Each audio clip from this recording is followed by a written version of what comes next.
ಕರ್ನಾಟಕ ಸರ್ಕಾರದ ಮುಖ್ಯಮಂತ್ರಿಗಳು ಸಿದ್ದರಾಮಯ್ಯನವರು ಎರಡು ಪ್ರಮುಖವಾದಂಥ ಹಗರಣಗಳಲ್ಲಿ ಸಿಗಾಕೊಂಡಿದ್ದಾರೆ. ಒಂದು ಮೂಡಾದಲ್ಲಿ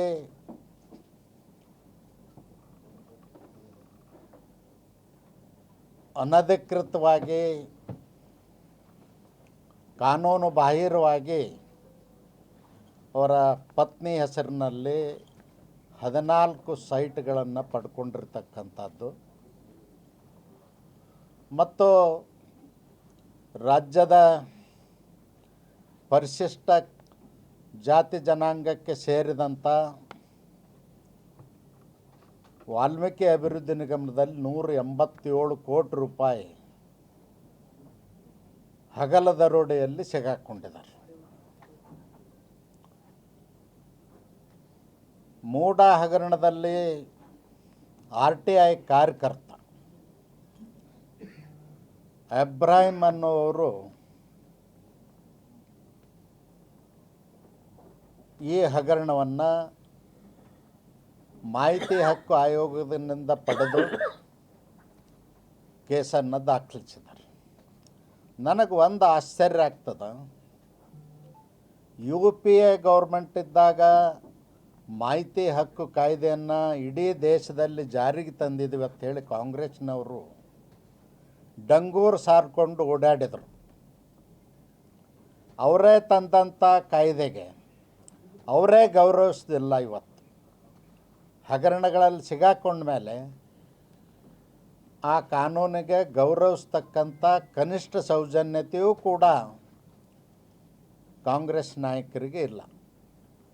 ಅದರಲ್ಲೂ ಸಂವಿಧಾನದತ್ತವಾಗಿ ಓದ್ ತಗೊಂಡು ಮುಖ್ಯಮಂತ್ರಿ ಹುದ್ದೆಯನ್ನು ಅಲಂಕರಿಸಿರ್ತಕ್ಕಂಥ ಕಾಂಗ್ರೆಸ್ ನಾಯಕರು ಸಿದ್ದರಾಮಯ್ಯನವರು ಅವ್ರ ಮೇಲೆ ಆಪಾದನೆ ಬಂದಾಗ ಅವ್ರು ಹೇಳಬೇಕಾದದ್ದೇನು? ಆ ಆಪಾದನೆಗೆ ಉತ್ತರ ಕೊಡಬೇಕು, ತಾನು ಸಾಚ ಅನ್ನೋದನ್ನು ಸಾಬೀತು ಮಾಡಬೇಕು. ಆದರೆ ನಾನೊಬ್ಬ ಹಿಂದುಳಿದ ವರ್ಗಕ್ಕೆ ಸೇರಿದಂಥ ನಾಯಕ, ನನ್ನ ಮುಖಕ್ಕೆ ಮಸಿ ಬಳಿಲಿಕ್ಕೆ, ನನ್ನ ವ್ಯಕ್ತಿತ್ವವನ್ನು ನಾಶ ಮಾಡಲಿಕ್ಕೆ BJP JDSನವರು ಹುನ್ನಾರ ನಡೆಸಿದಾರಂತ ಆರೋಪ ಮಾಡ್ತಾರೆ. ನಾನು ಸಿದ್ದರಾಮಯ್ಯನವ್ರು ಕೇಳಲಿಕ್ಕೆ ಬಯಸ್ತೇನೆ, ಈ ದೇಶದ ಪ್ರಧಾನಮಂತ್ರಿ ಶ್ರೀ ನರೇಂದ್ರ ಮೋದಿಜಿಯವರು ಗುಜರಾತಿನ ಮುಖ್ಯಮಂತ್ರಿಯಾಗಿ 13 ವರ್ಷಗಳ ಕಾಲ, ದೇಶದ ಪ್ರಧಾನಮಂತ್ರಿಯಾಗಿ 10 ವರ್ಷಗಳ ಕಾಲ, ಸುಮಾರು 24 ವರ್ಷಗಳ ಕಾಲ ಸಂವಿಧಾನಕ್ಕೆ ಹುದ್ದೆಯಲ್ಲಿದ್ದಾರೆ. ಅವರು ಯಾವತ್ತೂ ಕೂಡ ಜಾತಿ ಹೆಸರು ಹೇಳಿಕೊಂಡು ಅಧಿಕಾರಕ್ಕೆ ಬರಲಿಲ್ಲ, ಜಾತಿ ಹೆಸರು ಹೇಳ್ಕೊಂಡು ರಕ್ಷಣೆ ಪಡೀಲಿಲ್ಲ. ಅವರ ಪ್ರತಿಭೆ, ಪರಿಶ್ರಮ ಮತ್ತು ಪ್ರಾಮಾಣಿಕತೆಯಿಂದ ಈ ಸಂವಿಧಾನಕ್ಕೆ ಹುದ್ದೆಗಳನ್ನು ಅಲಂಕರಿಸಿದ್ದಾರೆ. ಅಷ್ಟೇ ಅಲ್ಲ, ಇಡೀ ಪ್ರಪಂಚಕ್ಕೆ ಒಬ್ಬ ಆದರ್ಶ ಪ್ರಧಾನಮಂತ್ರಿಯಾಗಿ ಹೊರಹೊಮ್ಮಿದ್ದಾರೆ. ಅವ್ರ ಬಗ್ಗೆ ಕಾಂಗ್ರೆಸ್ನವರು ಯಾವ ರೀತಿ ಮಾತಾಡ್ತಾರೆ? ಏಕವಚನದಲ್ಲಿ ಮಾತಾಡ್ತಾರೆ.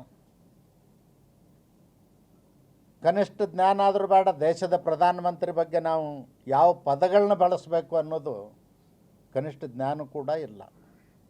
ನನಗೆ ಆಶ್ಚರ್ಯ ಆಗಿರ್ತಕ್ಕಂಥದ್ದು, ಅವರು ಯಾರಿಗೆ ಆರೋಪ ಮಾಡಬೇಕಾಗಿತ್ತು? ಮೂಡ ಹಗರಣದಲ್ಲಿ ಯಾರು ಅವ್ರ ಮೇಲೆ ಎಲಿಗೇಷನ್ ಮಾಡಿದ್ದಾರೆ, ಯಾರು RTI ಕಾರ್ಯಕರ್ತ ಮಾಹಿತಿ ಹಕ್ಕಿನಲ್ಲಿ ಪಡ್ಕೊಂಡಿದ್ದಾರೆ, ಅವ್ರ ಹೆಸರು ತೆಗಿತಾ ಇಲ್ಲ. BJP ಅವರು ಹುನ್ನಾರ ಮಾಡ್ತಾ ಇದ್ದಾರೆ, JDSನವರು ಹುನ್ನಾರ ಮಾಡ್ತಾ ಇದ್ದಾರೆ. ನಾನೊಬ್ಬ ಹಿಂದುಳಿದ ವರ್ಗಕ್ಕೆ ಸೇರಿದಂಥ ವ್ಯಕ್ತಿ, ನನ್ನ ಕಳಂಕಿತನಾಗಿ ಮಾಡ್ಬೇಕಂತಾರಂತೇಳಿ ಹೇಳೋದು ಸರಿಯಲ್ಲ.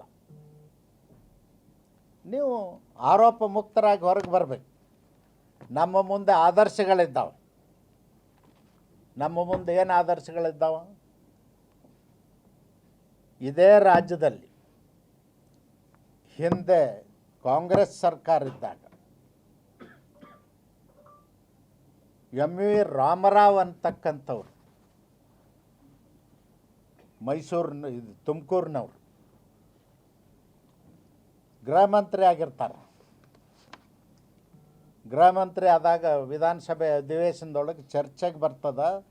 ಅವ್ರ ಜಿಲ್ಲೆಯಲ್ಲಿ ರೈತರ ಮೇಲೆ ಲಾಠಿ ಚಾರ್ಜ್ ಆಗಿರ್ತದೆ, ಗೋಳಿಬಾರ್ ಆಗಿರ್ತದೆ.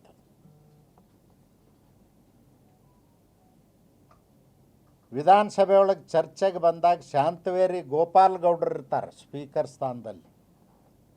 ಚರ್ಚೆದಲ್ಲಿ ಮಧ್ಯಪ್ರವೇಶಿಸಿ ಕೇಳ್ತಾರೆ, ಗೃಹ ಮಂತ್ರಿಗಳೇ, ನಿಮ್ಮ ಮಗನ ಮೇಲೆ ಗೋಳಿಬಾರ್ ಆಗಿದ್ದರೆ, ಲಾಠಿ ಚಾರ್ಜ್ ಆಗಿದ್ದರೆ ಏನು ಮಾಡ್ತಿದ್ರಿ ಅಂತೇಳಿ ಕೇಳಿದಾಗ ಎಂ ವಿ ರಾಮರಾವ್ರವರು ಗೃಹ ಮಂತ್ರಿ ಸ್ಥಾನಕ್ಕೆ ರಾಜೀನಾಮೆ ಕೊಟ್ಟು ಆದರ್ಶ ವ್ಯಕ್ತಿಗಳಾಗಿದ್ದಾರೆ. ರಾಮಕೃಷ್ಣ ಹೆಗಡೆ ಅವ್ರ ಮೇಲೆ ಟೆಲಿಫೋನ್ ಕದ್ದಾಲಿಕೆ ಬಂದಂಥ ಸಂದರ್ಭದಲ್ಲಿ ರಾಜೀನಾಮೆ ಕೊಟ್ಟು ಆದರ್ಶ ವ್ಯಕ್ತಿಗಳಾಗಿದ್ದಾರೆ. ಲಾಲ್ ಬಹದ್ದೂರ್ ಶಾಸ್ತ್ರಿ ಅವರು ಕಾಂಗ್ರೆಸ್ನವರೇ, ಮಾಜಿ ಪ್ರಧಾನಿ ದಿವಂಗತ ಲಾಲ್ ಬಹದ್ದೂರ್ ಶಾಸ್ತ್ರಿ ಅವರು ರೈಲ್ ಮಂತ್ರಿ ಆಗಿದ್ದಾಗ ರೈಲ್ ಆಕ್ಸಿಡೆಂಟ್ ಆದಾಗ ಅವ್ರು ಹೇಳಿದ್ರು ನಿಷ್ಪಕ್ಷಪಾತವಾದ ತನಿಖೆ ಆಗಬೇಕು, ಅದಕ್ಕೆ ನಾನು ರಾಜೀನಾಮೆ ಕೊಡ್ತೀನಿ ಅಂತ ರಾಜೀನಾಮೆ ಕೊಡ್ತೀನಿ. ಆ ರೀತಿ ಆರೋಪ ಬಂದಾಗ ನೀವು ಅಪರಾಧಿ ಅಂತ ನಾವು ಹೇಳೋದಿಲ್ಲ.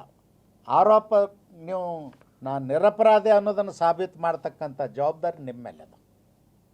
ಅದಕ್ಕಾಗಿ ನೀವು ರಾಜೀನಾಮೆ ಕೊಟ್ಟು ನಿಷ್ಪಕ್ಷಪಾತವಾದಂಥ ತನಿಖೆಗೆ ಅವಕಾಶ ಮಾಡಿಕೊಡಬೇಕಾಗಿತ್ತು.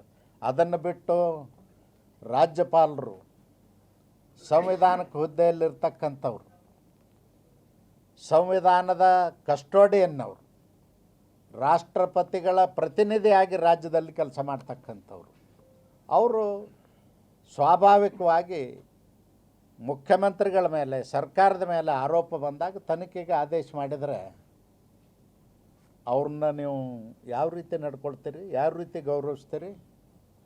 ಕಾಂಗ್ರೆಸ್ಸಿಗೆ ಏನಾದರೂ ಸಂಸ್ಕೃತಿ ಅನ್ನೋದು ಇದೆನಾ? ಕಾಂಗ್ರೆಸ್ಸಿಗೆ ಸಂಸ್ಕೃತಿ ಇದೆನಾ? ಸಾಮಾಜಿಕ ನ್ಯಾಯದ ಗಂಧನೇ ಗೊತ್ತಿರಲಾರ್ದಂಥವ್ರು ಕಾಂಗ್ರೆಸ್ನವ್ರು. ಚಪ್ಪಲಿಯಿಂದ ಅವ್ರ ಫೋಟೋಕ್ಕೆ ಹೊಡಿತೀರಿ, ಅವರು ಫೋಟೋ ಸುಡ್ತೀರಿ, ಅವಾಚ್ಯ ಶಬ್ದಗಳಿಂದ ಅವ್ರಿಗೆ ಅಪಮಾನ ಮಾಡ್ತೀರಿ.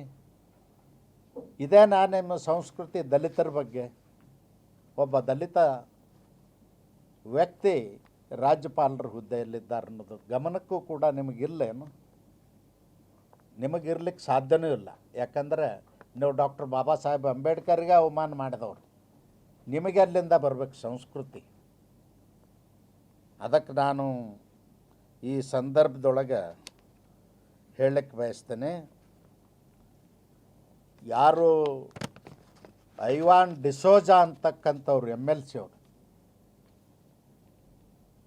ಬಾಂಗ್ಲಾದ ಪರಿಸ್ಥಿತಿ ಕರ್ನಾಟಕದಲ್ಲೂ ಬರ್ತದೆ. ರಾಜ್ಯಪಾಲರ ರಾಜಭವನಕ್ಕೆ ನುಗ್ಗಿ ಅವರು ತೊಂದರೆ ಮಾಡ್ತೀವಿ ಅಂತ ಹೇಳಿದಾರಲ್ಲ, ನನಗೆ ಸಂಶಯ ಬರ್ಲಿಕ್ಕತ್ತದ.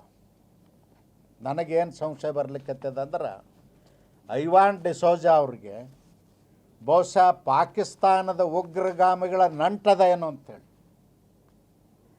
ಬಾಂಗ್ಲಾದೇಶದಲ್ಲಿ ಪಾಕಿಸ್ತಾನ ಉಗ್ರಗಾಮಿಗಳ ಕೈವಾಡದಿಂದ ಆಗಿದೆ ಅಂಥೇಳಿ ಅನೇಕ ಮಾಧ್ಯಮಗಳಲ್ಲಿ ನಾನು ನೋಡಿದ್ದೀನಿ, ಆರೋಪ ಇದೆ. ಅದಕ್ಕೆ ನನಗೆ ಸಂಶಯ ಬರ್ತದ, ಐವಾನ್ ಡಿಸೋಜಾ ಅವ್ರಿಗೆ ಪಾಕಿಸ್ತಾನದ ಉಗ್ರರ ನಂಟದ ಅಂತಕ್ಕಂಥ ಸಂಶಯ ಬರ್ತಾ ಇದೆ. ಅವ್ರ ಮೇಲೆ ಕೂಡಲೇ ಕಾನೂನಿನ ಕ್ರಮ ತಗೊಳ್ಬೇಕು. ದೇಶದ್ರೋಹಿ ಅಂಥೇಳಿ ಅವ್ರಿಗೆ ಹಣೆಪಟ್ಟಿ ಕಟ್ಟಬೇಕು ಮತ್ತು ಅವ್ರನ್ನ ಏನು MLC ಸ್ಥಾನದಲ್ಲಿದ್ದಾರೆ ಅದರಿಂದ ವಜಾ ಮಾಡಬೇಕು ಅಂತ ಒತ್ತಾಯ ಮಾಡ್ತಾರೆ.